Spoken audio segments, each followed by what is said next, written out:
টেলিভিশনের সবচেয়ে ভয়ঙ্কর ব্রেকিং নিউজ এই মুহূর্তে নেব। মমতা বন্দ্যোপাধ্যায় সরকারের পর্দাফাঁস আজ এই জবাব চায় বাংলাতে হবে। এই যে বড় বড় লেকচার মারছে তৃণমূল কংগ্রেস, আপনারা আজকে যদি কলেজ স্ট্রিটে যান ছবিটা দেখবেন। এই ব্রেকিং নিউজটা 1 মাস আগে এই অবস্থা ছিল, আর আজ নৈহাটি থেকে কলেজ স্ট্রিট সমস্ত জায়গায়, খাস কলকাতায় বঙ্কিমচন্দ্রকে অপমান এবং অবহেলা তৃণমূল কংগ্রেসের, রাজ্য সরকারের মমতা বন্দ্যোপাধ্যায় চরম অবহেলিত। কলেজ স্ট্রিটের ঋষি বঙ্কিমচন্দ্রের বাড়ি তৃণমূল কংগ্রেস বা রাজ্য সরকারের কিছু এসে যাচ্ছে না, আবক্ষ মূর্তিতে ধুলোর পুরু প্রলেপ। আমাদের প্রতিনিধি সন্তু পান তার এই প্রতিবেদনটি এই মুহূর্তে তুলে ধরব, প্রথম থেকে এই প্রতিবেদনটি তুলে ধরব, শুরু থেকে শুনি।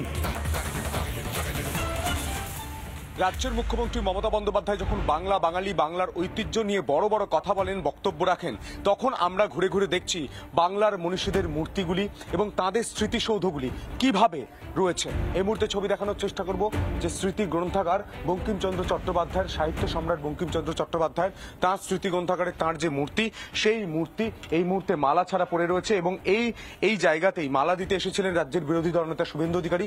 গেট তালা দিয়ে বন্ধ করা ছিল, গোটা রাস্তা খুঁড়ে দেওয়া হয়েছিল, মালা দেওয়া হয়েছিল, বিজেপি কর্মীরা টোপকে মালা দিয়েছিলেন, কিন্তু সেই মূর্তিতে দেখুন ধুলো পড়েছে, দেখুন ধুলো পড়েছে। এই ছবিটা দেখতে পাচ্ছেন, এবং বঙ্কিমচন্দ্র চট্টোপাধ্যায়ের মূর্তিতে যে ধুলো পড়েছে সেটা তো বাঙালিকে অসম্মান করা হচ্ছে, বাংলার মনীষীদের অসম্মান করা হচ্ছে। এই মুহূর্তে বঙ্কিমচন্দ্র চট্টোপাধ্যায়ের যে মূর্তিতে ধুলো, সেই ধুলো পরিষ্কার করার চেষ্টা করছি। এই মুহূর্তে ছবি দেখতে পাচ্ছেন, ধুলো দেখতে পাচ্ছেন, কতদিন ধরে পরিষ্কার করা নেই, একদম ধুলোয় ঢেকে গিয়েছে। এই মুহূর্তে সেই ছবি, সেই মূর্তি পরিষ্কার করার চেষ্টা করছে রিপাবলিক বাংলা। এই মুহূর্তে আমি ছবি দেখানোর চেষ্টা করব, গোটা মূর্তিটা ধুলোয় ঢেকে গিয়েছে। এটা সম্মান দেন মমতা বন্দ্যোপাধ্যায়? দেখুন দেখুন, সাদা কাগজ কালো হয়ে যাচ্ছে, এই সম্মান। দেখুন সাদা কাগজ কালো হয়ে যাচ্ছে, এই সম্মান। বাংলার মনীষীদের এই সম্মান দিচ্ছে তৃণমূল সরকার?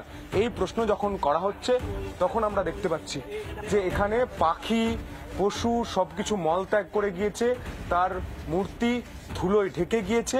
সেই ছবিটা গোটা বাংলার মানুষ দেখুন। গোটা মূর্তিটা, যে কাজটা সরকারের করা উচিত সেই কাজটা রিপাবলিক বাংলা এসে করছে। এই মুহূর্তে সেই ছবি আমরা সরাসরি তুলে ধরছি। দেখুন, যে কাজটা সরকারের করার কথা সেই কাজটা রিপাবলিক বাংলাকে করতে হচ্ছে। সাহিত্য সম্রাট বঙ্কিমচন্দ্র চট্টোপাধ্যায়ের যে মূর্তি, সেই মূর্তি পরিষ্কার করার কাজ করলো রিপাবলিক বাংলা। দেখুন, গোটা মূর্তি পরিষ্কার করার কাজ রিপাবলিক বাংলা করতে পারে, কিন্তু রাজ্য সরকার করতে পারে না, মালা দিতে পারে না। দেখুন